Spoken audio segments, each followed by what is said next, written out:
Class plus 2, your next topic is the machinery for the protein synthesis. Machinery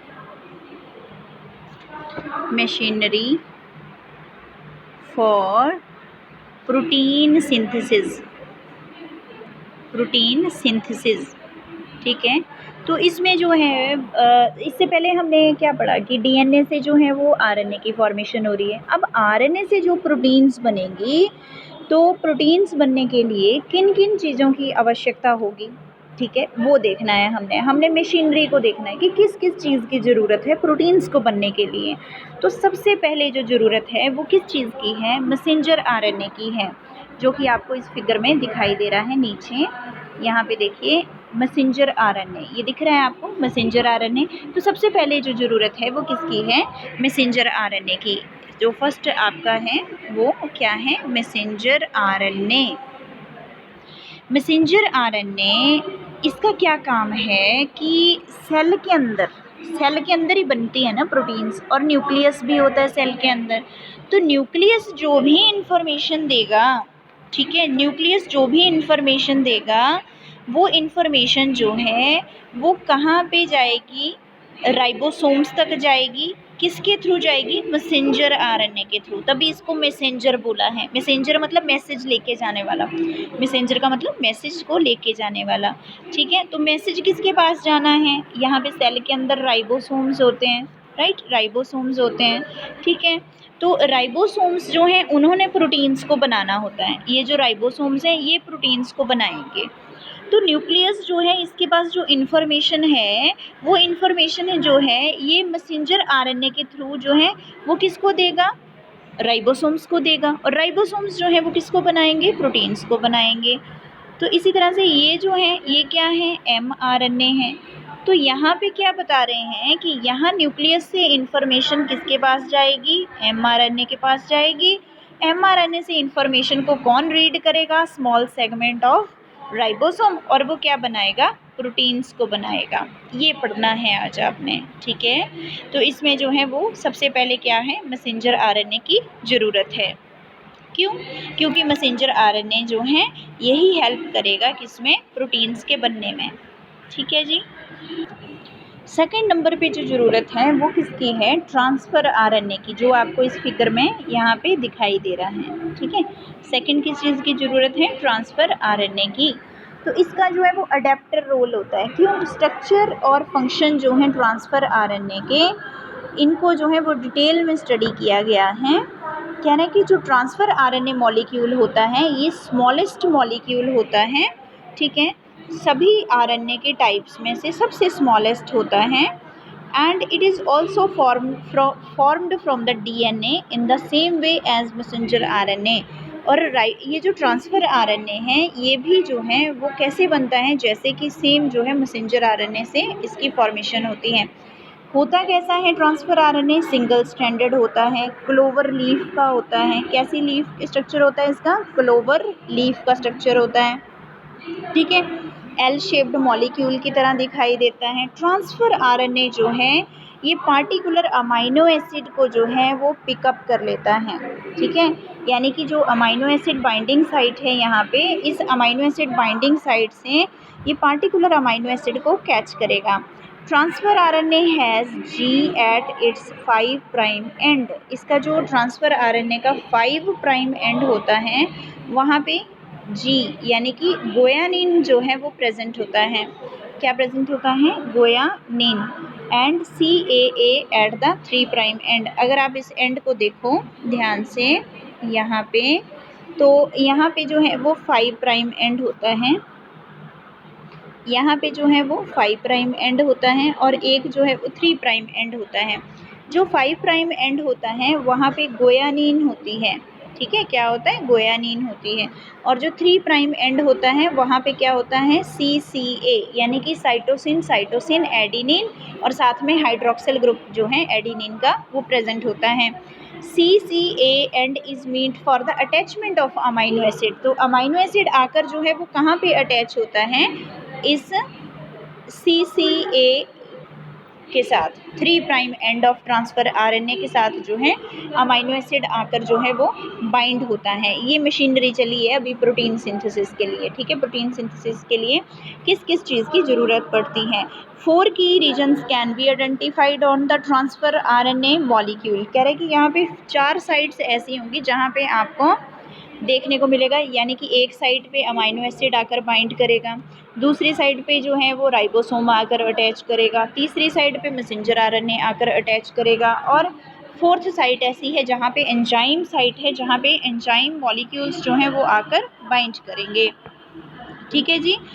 तो दूसरा जो है वो यहाँ पे एंटीकोडॉन साइट है। यहाँ पे ध्यान से देखिए, यहाँ हमारे पास एंटीकोडॉन साइट है, यहाँ पे एंटीकोडॉन, और यहाँ पे जो है मैसेंजर आरएनए है। मैसेंजर आरएनए के ऊपर ये जो है नाइट्रोजनस बेसिस हैं।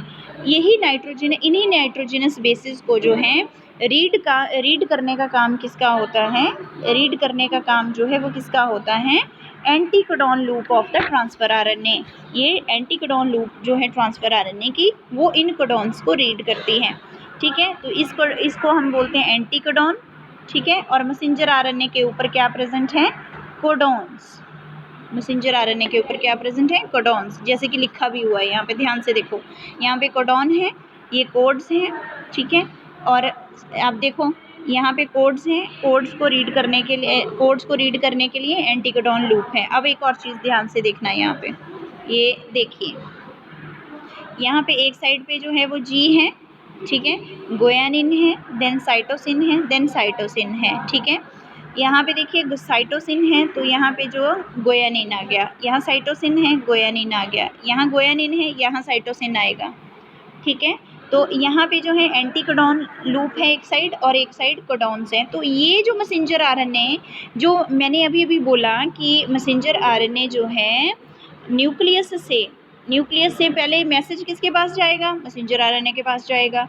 फिर उसके बाद जो है वो प्रोटीन्स को बनाएंगे राइबोसोम्स। तो न्यूक्लियस से जो मैसेज जाएगा, वो मैसेज किस रूप में जाएगा, इस रूप में जाएगा। देखो यहाँ पे जो दिख रहा है आपको एडिनिन, ये जो दिख रहा है ये मैसेज का रूप है, ठीक है। मैसेज इस फॉर्म में जाता है, हमेशा नाइट्रोजनस बेसिस के फॉर्म में जाता है। तो यहाँ पे जा रहा है, यहाँ पे एडिनिन, ठीक है, साइटोसिन, यूरेसिल, गुयानिन, साइटोसिन, गुयानिन, साइटोसिन, यानी कि ये मैसेज जो है वो किसने दिया है, न्यूक्लियस ने दिया है राइबोसोम्स के लिए।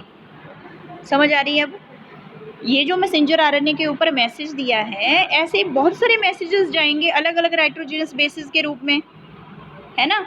तो ऐसा तो नहीं है कि न्यूक्लियस खुद बोल के बताएगा इसको मैसेंजर आरएनए को कि राइबोसोम्स के पास जाकर जो है वो प्रोटीन्स को बनाओ, नो, ऐसा कभी भी नहीं होता है। तो मैसेज जो है वो किस फॉर्म में जाएगा, सीक्रेट फॉर्म में जाएगा। तो वो किस में जाएगा, कोडॉन्स की फॉर्म में जाएगा, ठीक है। तो नाइट्रोजनस बेसिस जो है वो किसके ऊपर आ गए, इस मैसेंजर आरएनए के ऊपर आ गए, राइट। तो यहाँ पे आपको पता चला कि एंटीकोडॉन लूप जो है वो किसको रीड कर रही है, मैसेंजर आरएनए की जो इन्फॉर्मेशन है उसको रीड कर रही है, ठीक है। इससे क्या होगा कि जो इन्फॉर्मेशन है वो एंटीकोडॉन लूप जो है वो रीड कर रही है, ठीक है। देन उसके बाद जो है वो राइबोसोम्स आएंगे, ठीक है। नेक्स्ट जो है वो राइबोसोम्स का जब स्टार्ट होगा पार्ट, ठीक है, तो वो प्रोसेस जो है वो ट्रांसलेशन कहलाएगा, वो ट्रांसलेशन होगी। क्यों, क्योंकि यहाँ पे मैसेज जो रीड किया है उसको जो है वो क्या करना है, ट्रांसलेट करना है, ठीक है। तो उस प्रोसेस को हम क्या बोलेंगे, ट्रांसलेशन, उसको क्या कहेंगे, ट्रांसलेशन। तो इस प्रोसेस में जैसे नेक्स्ट है ribosome and ribosomal RNS. The ribosome consist of the, अब सेल जो होता है, सेल के अंदर जो है वो न्यूक्लियस है, अपनी इन्फॉर्मेशन जो है वो mRNA को दे रहा है, ठीक है। साथ में जो है वो इसके बहुत सारे राइबोसोम्स पड़े होते हैं। 70S राइबोसोम की बात करते हैं हम, राइबोसोम्स की। तो 70S राइबोसोम्स की बात करते हैं, तो राइबोसोम्स के दोनों सब यूनिट्स जो हैं वो अलग अलग पड़े होते हैं। अभी भी ज्वाइनिंग नहीं हुई होती इनकी, ज्वाइनिंग तब होती है राइबोसोमल सब यूनिट्स की। ये दोनों हम बनाते हैं ना हमेशा, राइबोसोम्स इस तरह से बनाते हैं। तो ज्वाइन कब होंगे दोनों, जब प्रोटीन सिंथेसिस होनी है, और जब प्रोटीन सिंथेसिस नहीं होनी है तब ये सेल में जो है वो अलग अलग सब यूनिट्स जो हैं वो पड़े हैं, ठीक है। एक मान लीजिए स्मॉलर सब यूनिट है, दूसरा लार्जर सब यूनिट है, तो होगा क्या कि मैसेंजर आरएनए जो है वो जाकर किसके साथ अटैच होगा, स्मॉलर सब यूनिट जो है वो किसके साथ अटैच होगा, मैसेंजर आरएनए के साथ अटैच होगा। So ribosome consist of the 2 parts. आपको पता है कि राइबोसोम जो है, अब थर्ड नंबर पे हमें क्या किस चीज़ की ज़रूरत है प्रोटीन्स बनाने के लिए, यस राइबोसोम्स की। सो राइबोसोम्स जो है वो उसके 2 पार्ट्स होते हैं, एक लार्जर पार्ट होता है, एक स्मॉलर पार्ट होता है। बिगनिंग जब होती है प्रोटीन सिंथेसिस की तो दोनों के दोनों जो हैं वो एक दूसरे से दूर होते हैं, ठीक है, दूर होते हैं। जब प्रोटीन्स का बनना स्टार्ट होगा तब उस समय पे ये जो हैं वो अटैच हो जाएंगे। After the synthesis of polypeptide chain, जब ये पॉलीपेप्टाइड चेन को बना देंगे तो दोनों सब यूनिट्स जो हैं वो एक दूसरे के पास आएंगे, दोबारा से रिज्वाइन होंगे मैसेंजर आरएनए के साथ, ठीक है। तो अभी नेक्स्ट डायग्राम में आप देख सकते हैं कि यहाँ पे जो है मैसेंजर आरएनए जो कि ट्रांसफ़र आरएनए से इंफॉर्मेशन लेके आ रहा है वो किसके साथ अटैच हो गया है, राइबोसोम के स्मॉलर सब यूनिट के साथ, राइबोसोम के स्मॉलर सब यूनिट के साथ आकर अटैच हो गया है। तो यहाँ पे हमारा अगला टॉपिक शुरू हो जाता है ट्रांसलेशन मैकेनिज़्म। कौन सा, ट्रांसलेशन मैकेनिज़्म। ट्रांसलेशन होगी अब किसकी, जो मैसेंजर आरएनए मैसेज लेके आया है कोडॉन्स की फॉर्म में। सो फर्स्ट इसमें स्टेप आएगा एक्टिवेशन ऑफ अमाइनो एसिड। सबसे पहला क्या है कि जो अमाइनो एसिड्स हैं जो ट्रांसफ़र आरएनए के साथ आकर अटैच हुए थे वो जो हैं एक्टिवेट होने हैं। तो एक्टिवेट होने के लिए एक रिएक्शन है यहाँ पे, ठीक है, वो देखें। ट्रांसलेशन अगले वीडियो में देखते हैं।